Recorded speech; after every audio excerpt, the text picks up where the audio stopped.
Bismillahirrahmanirrahim. Assalamualaikum warahmatullahi wabarakatuh.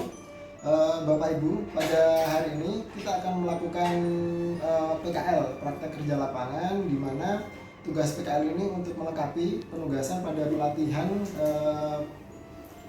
PD3I di hari ke-10. Nah, untuk PKL pada hari ini nanti kita akan turun ke Puskesmas Kademangan, di mana nanti kita akan melakukan monef terkait dengan pelaksanaan penemuan kasus PD3I. Ya, nanti kita akan cari tahu bagaimana di sana cara penemuan kasusnya seperti apa, kemudian pengolahan datanya seperti apa, kemudian penanganannya seperti apa, kemudian pengambilan sampel, pengepakan dan lain-lain. Nah, nanti kita akan turun ke sana.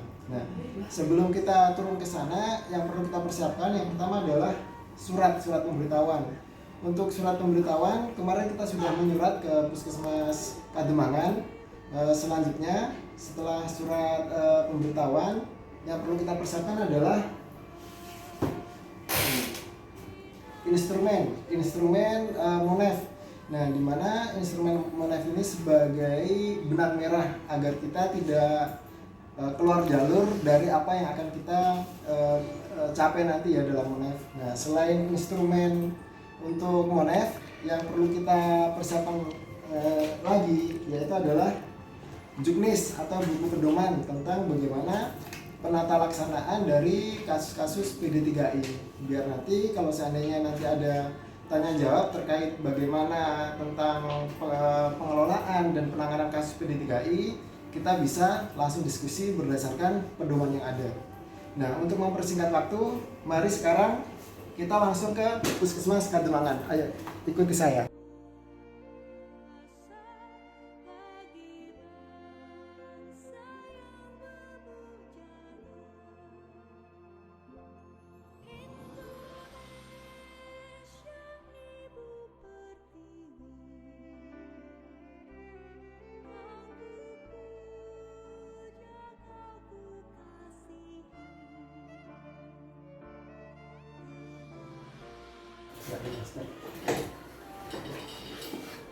Assalamualaikum Ibu. Iya, Waalaikumsalam. Ibu, mohon maaf. Pada hari ini kita akan mau melakukan monitoring dan evaluasi terkait program PD3I, Ibu. Siap. Mohon maaf ini dengan Ibu Lucy ya. Iya. Program surveillance Puskesmas Kademangan ya. Oh iya. Mama ibu sudah berapa tahun jadi program surveillance? Sekitar dari tahun 2015. 2015, berarti sudah 7 tahun ya. Wah, kalau itu berarti luar biasa Ibu. Kayaknya sudah masalah penanganan pencegahan PD3I kayaknya sudah luar biasa ya ya. Sama belajar. Oh iya, kita sama-sama belajar dulu untuk menuntaskan, mencegah dan juga menanggulangi kasus PD3I. Jangan sampai terjadi wabah ataupun jadi KLB di wilayah kita seperti itu ya Ibu ya. Nah, ini sebelumnya saya mau nanya nih, untuk kasus PD3I kira-kira ada berapa menurut Ibu? Ada campak, difteri, AFP, kemudian pertusis, dan tetanus neonatorium ya. Ya. Jadi benar, untuk kasus PD3I itu ada 5. Yang pertama difteri, kemudian campak rubella, kemudian ada AFP atau biasa untuk pengecekan yang dijuluki polio, kemudian ada tetanus neo dan juga pertusis. Nah, dari beberapa penyakit PD3I di puskesmasnya Ibu sudah menemukan kasus apa saja? Kebetulan sudah menemukan 3 macam penyakit. Oh iya. AFP, campak, sama difteri. Boleh lihat datanya? Iya, boleh. Iya. Ini data yang AFP. AFP ya, oh iya, kita lihat AFP dulu. Ini kejadiannya di bulan berapa Ibu? AFP itu bulan apa ya? Sekitar bulan Oktober ya kalau nggak salah. Oktober ya, berarti masih bulan lalu ya? Iya. Oh iya, betul. Nah, untuk kasus AFP ini kemarin dapatnya dari mana? Dari pasien yang berkunjung di UGD kebetulan. Oh, langsung datang ke UGD, Iya. berobat ya? Iya. Kira-kira ciri-cirinya? Waktu itu datang tuh panas, tulangnya panas, kemudian iya. kakinya, tangannya nggak bisa digerakkan, tiba-tiba lemes gitu. minus gitu ya. Iya. Oh iya, oh, betul. Jadi memang benar kita untuk kasus AFP memang ada target yang ditentukan dari pusat. Nah, kira-kira tahu apa enggak atau cara penentuan AFP yang adekuat itu seperti apa? Sekilas Nah, sih kami indikatornya. setahu saya sih untuk penduduk di bawah usia 15 tahun. Iya. Itu aja sih setahu saya. Oh iya. Jadi untuk apa penentuan indikator AFP yang adekuat itu 2/100.000 jumlah penduduk yang berusia di bawah 15 tahun. Nah, contohnya kalau seandainya di Kademangan ini jumlah penduduk yang di bawah 15 tahun ada katakanlah berapa? 10.000. Jadi nanti sisa 2/100.000 kali 10.000. Nah, itu nanti dapat target yang harus ditemukan untuk wilayah kerja puskesmas Kademangan seperti itu. Nah, untuk ciri-ciri kasus yang kita bisa tangkap sebagai AFP yang seperti yang Ibu bilang tadi. Yang pertama, memang dia itu anak yang berusia di bawah 15 tahun. Itu yang kita utamakan. Tapi kalau seandainya ada yang lebih daripada 15 tahun dengan memenuhi beberapa gejala klinis, bisa kita ambil. Boleh ya? Boleh, bisa. Tapi yang kita utamakan memang di bawah 15 tahun dengan keadaan gejala klinis. Yang pertama, dia ada kelumpuhan dan kelumpuhan ini bersifat layu, tidak kaku. Nah, dia bersifat layu, kemudian dia lumpuhnya secara mendadak, tidak kurang dari 14 hari, dan kemudian lumpuhnya ini bukan karena jatuh atau udah paksa. Itu kita bisa ambil sebagai kasus AFP dan kita ambil sampel. Nah, untuk kasus yang kemarin ini diambil sampelnya apa tidak ya? Diambil ya? Ya. Untuk pengambilan sampelnya seperti apa bisa? Kemarin itu kami ambil dengan menyiapkan pot biasanya kita pakainya itu kami ambil untuk fesesnya itu sebesar segini, satu nasi jari. Kemudian jarak sampel yang kedua kan diambil 2 sampel, jarak antara sampel pertama dengan sampel kedua 24 jam. 24 jam ya, iya benar. Jadi memang benar ya itu ya, untuk pengambilan sampel untuk kasus AFP itu diambil 2 kali sampel. Jadi sampel pertama sama sampel kedua itu jaraknya minimal 24 jam. Nah, ini perlu digarisbawahi minimal ya, ada kata minimalnya. Kalau ada minimal berarti ada maksimalnya. Kalau maksimalnya jangan sampai 14 hari dari masa kelumpuhan kalau bisa. Soalnya begini, nanti kalau sebenarnya sampel sudah terambil, 2 sampel terambil, sebisa mungkin kita harus kirimkan ke lab pemeriksa. Maksudnya yang tadi itu yang sampel pertama dengan sampel kedua kan minimal 24 jam. Kalau ada minimal berarti ada maksimalnya. Iya, ada. Berapa jam? Sekitar 2 atau 3 hari, itu lebih bagusnya seperti itu. Oh gitu. Iya. Nah, nanti kalau seandainya sampelnya sudah terkumpul, baru dikirim ke dinas kesehatan. Ya, ke dinas kesehatan. Ya, betul. Nanti dari dinas kesehatan dikirim ke BPLK. Nah, cara pengambilan sampelnya yang pertama seperti yang Ibu bilang tadi, kita memang sediakan pot seperti ini ya. Iya. Biasanya pot seperti ini untuk pengisian sampel feses. Nah, biasanya kami tulisi untuk pengambilan hari pertama tanggal berapa, pukul berapa. Iya, benar, itu sebagai biar lebih akurat dalam menentukan jarak antara sampel 1 sama sampel kedua. Nah, yang perlu kita persiapkan yang pertama, ini biar kita sama-sama tahu ya, soalnya ada beberapa puskesmas lain yang tempatnya ini kurang sesuai. Jadi tempat yang sesuai itu seperti ini, seperti pot dahak ini ya, ini pot ini, dia ada ulirannya, ada berulir, biar nanti kalau kita tutup, dia lebih kuat, seperti ini, lebih kuat. Nah, kemudian jangan lupa, seperti yang Ibu bilang tadi, bahwa dalam satu wadah spesimen ini, kita berikan biodata, biasanya nama, usia, kemudian nomor EPID, kemudian sampel keberapa, tanggal berapa dia diambil, dan jam berapa. Kalau nomor EPID-nya nanti bukannya dari dinas kesehatan ya Mas ya? Iya, nanti biasanya bisa koordinasi dulu. Biasanya kan kalau ada penemuan kasus langsung lapor ke dinas kesehatan. Nanti dinas kesehatan yang memberikan nomor EPID sesuai dengan nomor kasusnya. Nanti bisa langsung dilabeli di dalam tempat spesimennya. Nah, itu nanti untuk spesimen pertama dan kedua sama saja. Ya, nanti pelabelannya sama. Kemudian setelah spesimen terambil dan kemudian sudah kita kasih biodata, kita kasih label, kemudian kita simpan dalam suhu 2 sampai 8 derajat Celcius. Perlu dikemas pakai plastik lagi nggak? Iya, perlu. Seperti ini nanti dimasukkan ke plastik. Iya. Biasanya plastik kecil ya. Iya. Plastik kecil, ada 2 berarti nanti plastik kecil untuk spesimen 1.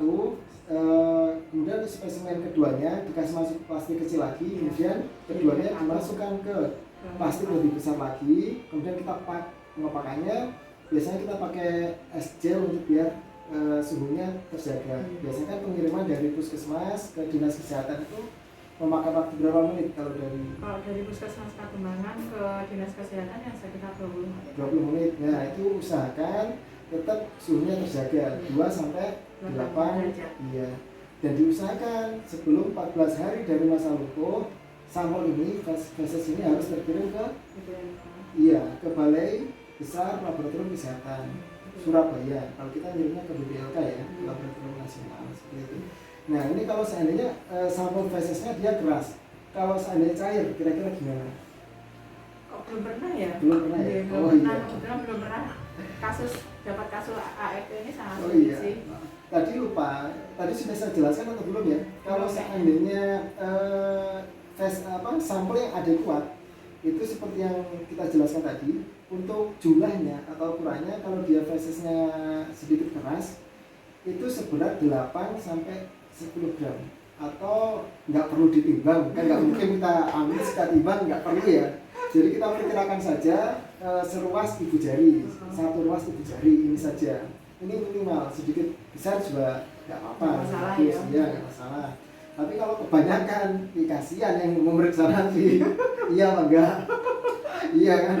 Nah, itu kalau fesesnya keras. Nah, kalau fesesnya dia cair, suatu saat ada kasus FP dan ternyata dia itu diare, dan kemudian kita harus mengambil sampelnya dan dilalah cair. Nah, itu untuk ukurannya itu 1 sendok makan, itu minimal 1 sendok makan kita kasih masuk ke wadahnya, minimal 2 sendok juga nggak apa-apa, jangan banyak seperti itu ya. Ya itu untuk AFP. Ya. Mungkin ini sekedar refreshing, soalnya ibunya kan udah 7 tahun kayaknya udah malang melintang di dunia. Masih perlu untuk refreshing ilmu lagi. Oh iya. Karena kan selalu berkembang. Ini tadi untuk pelaporannya tercatat dengan rapi ya? Iya, di FP format FP1. Oh iya betul. Di FP1. Jadi biasa format file yang dikirimkan untuk pengiriman laporan dan juga sampel itu yang pertama pengiriman permohonan pengiriman spesimen, kemudian format W1-nya ya, itu kalau semuanya ada KLB dan juga FP1. Oke, ini lengkap sekali nih Bu. Oh, kalau W1 itu khusus kalau potensi KLB ya? Iya, atau betul. semua yang penyakit WD3 itu dikasih W1 juga? Jadi seperti ini, sebenarnya W1 ini kan format lampiran untuk penekanan bahwa terjadinya KLB. Nah, tapi biasanya dari BPLK, kita mengirimnya ke BPLK selalu menanyakan W1-nya. Mungkin dia kurang tahu kenapa mereka menanyakan atau terkait administrasi pengklaiman dan lain-lain, kita kurang tahu. Tapi memang selalu diminta, jadi tetap kita buatkan ya. Ya. Ini untuk AFP-nya ya. Terus ada lagi tadi apa Ibu? Ada difteri. Difteri. Oh iya. Difteri ada berapa Ibu? Difteri kebetulan dapat 1. Oh 1. Di bulan berapa Ibu? Bulan Agustus nih. Bulan Agustus ya. Oh iya. Bulan Agustus di desa mana ini? Di desa Kademangan. Oh, berarti di dekat kecamatan sini ya? Iya, dekat Puskesmas. Oh iya, berarti dekat sama rumahnya ini. Siapa itu namanya? Gus Samsudin. Dekat kayak ya? Iya. Mungkin tetangganya kayaknya ya. Nah, untuk difteri. Jadi untuk kemarin waktu mendapatkan kasus difteri dari mana? Itu kami diberitahu dari dinas kesehatan. Oh gitu. Dinas kesehatan mengabari kalau ada kasus yang dirawat di rumah sakit, kemudian kami melakukan pelacakan. Pelacakan. Oh Iya. iya betul maaf. Kemudian untuk profilaksisnya penanganannya gimana? Untuk penanganan profilaksis itu kami langsung cari kontak eratnya, kontak erat yang dengan pasien difteri itu, kemudian kami kasih eritromisin. Oh iya, untuk dosisnya Dosisnya kalau untuk dewasa 4 kali sehari 4 kali 500 mg selama 7 hari. selama 7 hari ya? Iya. Iya, betul.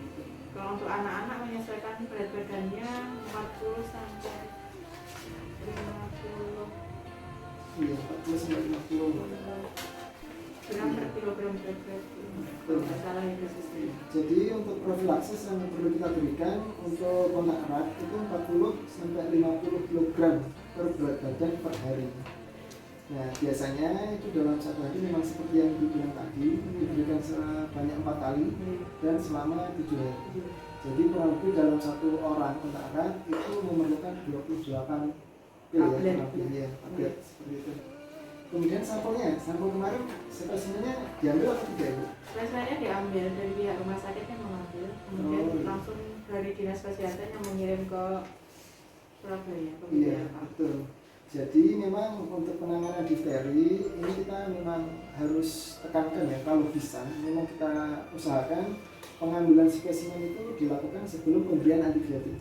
Ya, karena biasanya kalau difteri ini kasusnya sudah masuk di rumah sakit biasanya memang, dan kita pun dapat laporan dari rumah sakit. Jadi memang perlu edukasi ke rumah sakit dan kita harus kerjasama yang baik dengan rumah sakit terkait pengambilan sampel. Kalau bisa sebelum mendapatkan terapi antibiotik memang harus diambil sampelnya seperti itu ya. Iya. Siap. Kebetulan kontak eratnya dapat banyak. Kontaknya banyak. Iya. Memang ini Ibu Lucy ini luar biasa, sangat rajin. Ini mendapatkan kontak eratnya ada berapa ini? 64 ya. Kebetulan karena anak Usianya berapa? Sekolah ya? Iya, anak sekolah. Iya betul. Jadi dia kegiatannya kan selain sekolah dan mengaji seperti itu. Iya betul. Berarti untuk kontak eratnya dilacak teman sekolah, Sekolah, teman ngaji, dan teman juga bermainnya, teman bermain ya. terus keluarga yang terdekat yang kontak erat dengan Iya, si anak betul. ini. Belum pernah. Ini hasilnya sudah keluar Bu, atau belum? Hasilnya sudah keluar, hasilnya negatif. Negatif ya. Iya. Oh berarti belum ada yang terkonfirmasi positif ya? Alhamdulillah belum pernah. Ya, jangan Walaupun sampai. secara klinis menunjukkan tanda Iya, difteri, iya. tapi alhamdulillah dari hasil labnya itu tidak Negatif ya? terkonfirmasi, Iya. tidak terkonfirmasi. Betul, luar biasa. Nah, untuk pelaporan pencatatan kasus difteri ini di mana? Di form DIP 1 ya. DIP 1 ya? Iya. Iya betul, di DIP 1. Kemudian nanti setelah kita lacak dengan menggunakan DIP 1, kemudian kita memonitoring Iya. harian untuk kontak erat minum obat. Itu di laporan DIP berapa? DIP 2. DIP 2, iya. Biasa kan kita pantau selama 7 hari ya, 7 hari untuk minum obat. Biasanya dari pihak puskesmas menentukan atau tidak siapa yang memantau. Ada, biasanya itu kerjasama dengan bidan desa. Oh, bidan desa yang memantau ya? Iya. Betul. Bidan desa nanti kerjasama dengan kadernya. Biasanya ada yang dipasrai mungkin dari kontak erat itu, kalau kayak anak-anak sekolah itu nanti gurunya.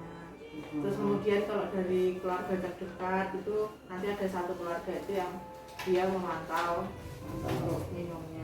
Oh iya, betul. Kemudian kita juga perlu cek status vaksinasi daripada kontak erat, itu Iya. juga perlu Iya. sebagai acuan kita untuk tindak lanjut berikutnya seperti itu ya, Iya. difteri.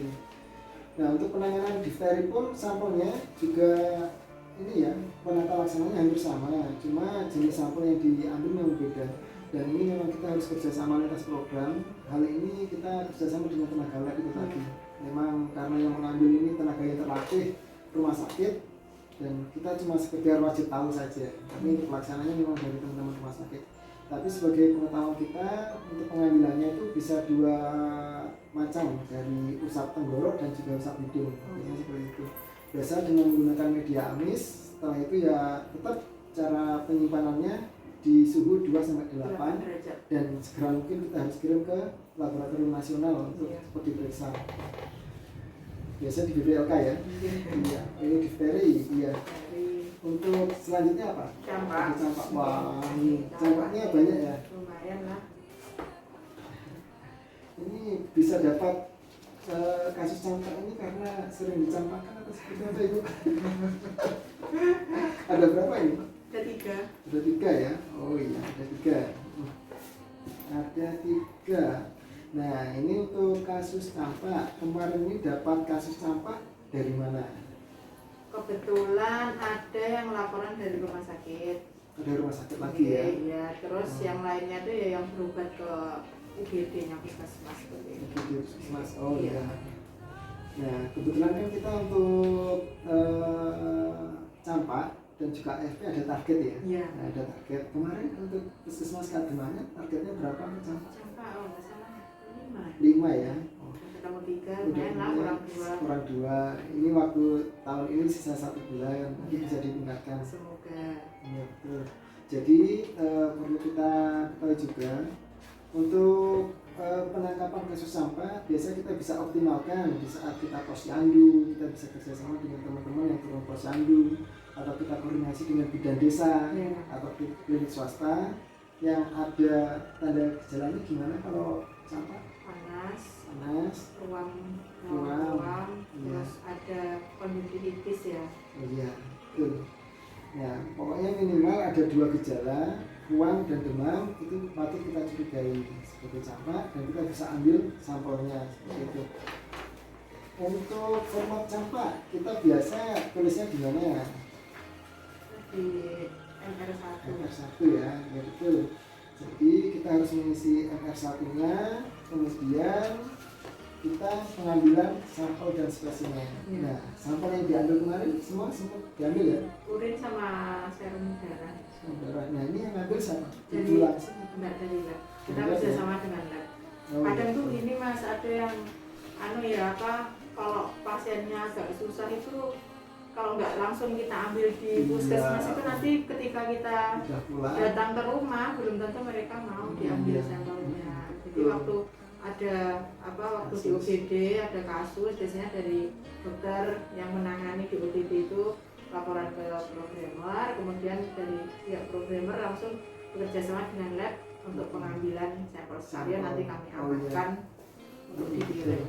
Jadi yang menambahkan dari tadi yang kita bahas tadi, untuk penangkapan kasus sampah kita bisa optimalkan komunikasi dengan dokter di poli umum ya. Nanti kalau memang ada tanda gejala yang mengarah ke sampah, minta bantu untuk rekomendasi pengambilan sampel. Nanti biar dokter pun juga koordinasi dengan tenaga lab. Selain itu kita maksimalkan juga di posyandu. Di posyandu kalau ada bayi-bayi balita itu biasanya kebanyakan seperti itu. Yang ada tanda gejala seperti tadi, demam ataupun ruam, diarahkan saja untuk ke puskesmas untuk pengambilan sampel dan juga ke bidan desa ataupun klinik-klinik yang ada di wilayah kerja kita seperti itu. Nah, memang benar untuk campak itu biasanya diambil 2 sampel, serum sama urin. Nah, untuk serum itu biasanya diambil 1 cc. 1 cc itu serumnya, ya, bukan darahnya. Ya, kalau darah itu biasanya 3 sampai 5 cc. Itu nanti diaduk untuk ambil serumnya. Nah, kemudian kalau untuk serum ini diusahakan 5 hari setelah pengambilan. Setelah pengambilan 5 hari maksimal ya. 5 hari setelah pengambilan itu harus sudah tiba di lab pemeriksa. Lab pemeriksa yaitu BBLK. Jadi segera mungkin. Nah, itu biasanya untuk serum diambil itu di saat 4 sampai 28 hari setelah ruam. Jadi kita hitung 4 sampai 28 hari setelah ruam baru pengambilan serumnya. Kalau misalnya alat untuk memisahkan antara darah dan serum itu rusak, boleh kan pakai hanya darah aja bisa ya?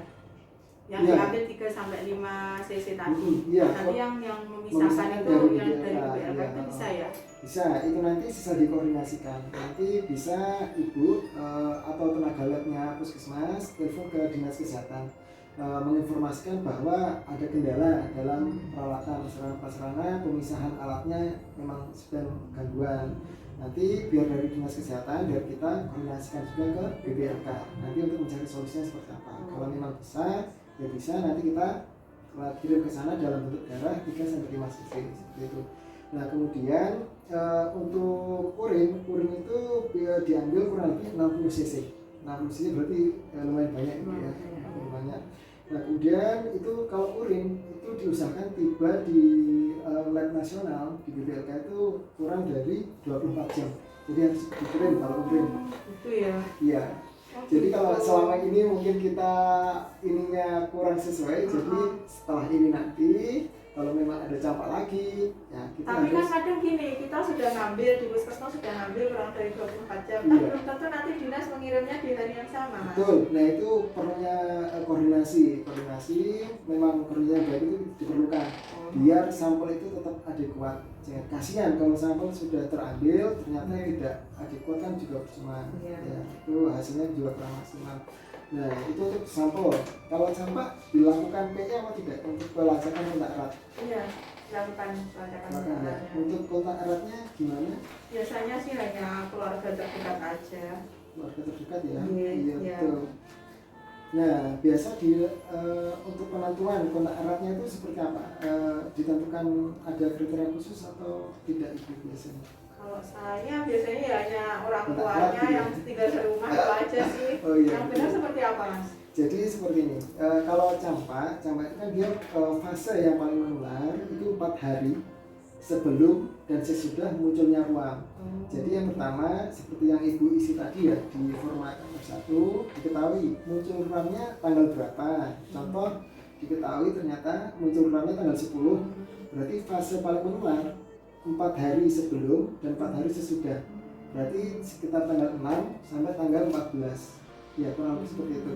Jadi kita optimalkan di 4 hari sebelum dan 4 hari sesudah itu kontak eratnya sama siapa saja. Nah itu kita tujuannya untuk menemukan kasus baru, kasus tambahan. Siapa tahu nanti ada yang dicurigai mengarah ke campak lagi. Jadi itu nanti kontak eratnya tuh melakukan isolasi juga gitu ya? Iya betul. Berapa hari bu isolasinya? Isolasinya bisa 4 harian dengan menggunakan masker. Nah seperti itu. Nah kemudian untuk ini kalau seandainya ini kan ada 3 ya, di bulan berapa saja ini? Aduh berapa ya, saya kok lupa. Iya, jangan sampai nanti kita harus mengetahui tanda-tanda KLB terjadinya PD3I. Kalau kayak campak, ini dikatakan KLB jika seperti apa? Katakan KLB jika ada kontak eratnya itu yang juga bergejala. Iya, jadi biasanya KLB campak itu ditemukan jika 5 atau lebih dalam waktu kurang 4 minggu, berarti dalam waktu 1 bulan ya. Dalam waktu 1 bulan kok ada 5 atau lebih kasus campak dan dia ada hubungan epidemiologi. Hubungan epidemiologi itu berarti hubungan apa? Berada dalam satu waktu, satu tempat dan memang ada hubungan khusus kontak erat. Nah itu dicurigai bisa mengarah ke KLB. Kalau memang seperti itu, nanti kita juga yang kewalahan. Kasihan teman-teman ibu di puskesmas dan juga dinas kesehatan nanti yang akan turun langsung dan itu membutuhkan banyak tenaga juga. Seperti itu. Nah itu kalau seandainya dikatakan KLB suspek campak. Kalau KLB campak yang pasti itu memang ditemukan 2 yang terkonfirmasi positif seperti itu. Nah ini kalau seandainya ada KLB, tata laksananya kira-kira seperti apa? Belum pernah sih. Belum pernah ya? Iya, mudah-mudahan belum jangan pernah. sampai. Jangan. Jadi yang masalahnya seperti apa kalau ada KLB campak? Iya, kalau ada KLB campak itu biasanya kita bisa lakukan 2 hal ya, imunisasi selektif atau imunisasi secara massal. MR itu ya? Iya betul.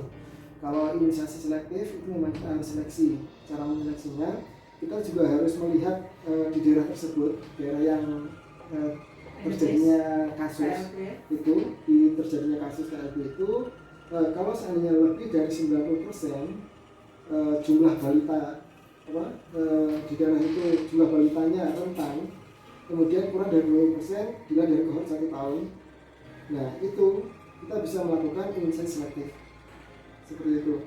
Nah imunisasi selektifnya kita berikan pada usia 6 sampai 59 ya, seperti itu ya. Nah itu yang belum diimunisasi, itu yang kita imunisasi usia 6 sampai 59 bulan yang belum imunisasi ya, imunisasi campak, nah itu yang kita berikan. Nah kalau seandainya di daerah tersebut kok cakupan imunisasinya rendah, kurang dari 90%, Nah itu kita imunisasi massal di usia yang tepat seperti itu. Nah, tadi untuk pengepakan spesimen campak sudah ya? Pempakannya hampir sama sih, kayak kami tata laksananya sama kayak difteri, AFP. Yang penting di suhu 2 sampai 2 sampai 8 8. dan segera dikirim gitu Iya, aja ya. iya. Ini saya kira cukup bagus, laporannya semua terekam dengan baik dan lengkap. Ini mohon bimbingannya apabila ada yang masih kurang tepat. Tapi ini kayaknya sudah bagus ya Bu. Sarannya. Iya, mungkin sisa ini saja pencapaian target AFP sama campak ini sisa 1 AFP bulan. itu yang sulit. Iya, oh memang seperti itu. Iya. Kebanyakan memang AFP itu terjaringnya biasanya di rumah sakit atau di dokter spesialis anak. Jadi memang kita harus sering-sering koordinasi yang baik juga dengan itu. Atau biasanya kalau AFP itu kunjungan rumah ke rumah yang habis PK? Nggak pernah ya? Oh, kasus iya. sih.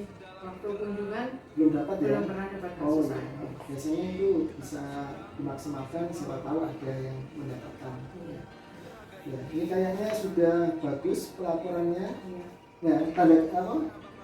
Gejala apa namanya? Kesusahan, kesulitan, kendala-kendala dalam melakukan pelaksanaan program. Nah, paling ya itulah Mas, kadang kita tuh campur-campur ya Campur. kegiatannya di program yang dipegang itu iya. gak hanya Banyak satu, ya. banyak. Betul. Enggak, jadi yang di lapangan tuh yang membagi tugas Oh. itu yang sulit. Iya, itu berarti kalau solusinya seperti itu, ya kita harus koordinasi dengan teman atau atasan. Kalau seandainya ada tugas tambahan, Iya. saling membantu ya mungkin ya. Ya mungkin secara laporan sudah bagus. Ini nanti kita akan backup di laporan monef saya dan selanjutnya nanti berproses untuk melengkapi target-target yang sudah ditentukan. Nah ini saya mengucapkan banyak terima kasih Bu atas waktunya dan juga pelaksanaan program PD3I selama 7 tahun ini sangat luar biasa. Saya juga terima kasih sudah ditambah ilmu lagi. Ini saling membagi informasi. Oh di sini ada punya pedoman atau juknis ya? Ada, Pedoman ada. PD3I. Coba lihat.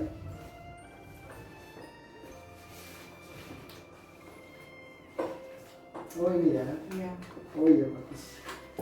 Aplikasi dari Dinas Kesehatan. Oh iya, ini ada buku pedoman penyelidikan dan penanggulangan kejadian luar biasa, penyakit menular dan keracunan pangan. Iya. Di sini sangat lengkap ya Iya. untuk jenis-jenis penyakitnya dan juga ada penyakit PD3I-nya. Pengennya kita diceritannya aja rangkumannya Mas. Oh rangkumannya, oh iya bagus. Kalau bacanya nggak Oh iya, sempat ya. apa? Sudah pernah mengikuti pelatihan atau belum? Pelatihan khusus cuma untuk workshop PD3I? aja sih, kalau pelatihan khususnya belum. Belum ya? Belum. Oh iya, cuma workshop. Jadi ini Workshop. kemungkinan sekitar bulan Desember ini mau ada pelatihan apa namanya penanganan kasus PD3I untuk puskesmas. Oh, khusus puskesmas. Iya. Semua puskesmas. Nah itu nanti kayaknya kemungkinan ada dipilih dari provinsi beberapa. Oh, gitu. Nanti bisa kita usulkan. Siapa tahu ibu yang bisa untuk mengikuti kan ya Ya, semoga. penambahan ilmu lagi ya. Ya, semoga. Ini ada pedoman surveillance difteri langsung. Wah, ada ini ada SKPR dan masih ada banyak lagi ya. Iya, iya. Oh iya, terima kasih. Kalau begitu, Iya. mungkin itu saja dulu. Yang penting kalau ada kasus-kasus, kita tetap berpegang teguh pada Doa. pedoman dan juknis yang ada. Siap. Dan kita tingkatkan koordinasi antara teman-teman yang di wilayah, mulai dari bidang wilayah selaku akar rumput di wilayah kerja, kemudian ibu yang ada di puskesmas, pelaku program surveillance, dinas kesehatan, kemudian yang terkait seperti lab dan juga dinas provinsi untuk pencegahan penanganan kasus PD3I. Mungkin itu dulu yang bisa Terima kita kasih banyak untuk ilmunya. sama-sama. Mungkin saya jalan dulu ya. Siap, Nanti kalau ada Ge. apa-apa baru kita konfirmasi lagi. Oke, terima kasih Bu, ya. banyak atas kunjungannya. Ya.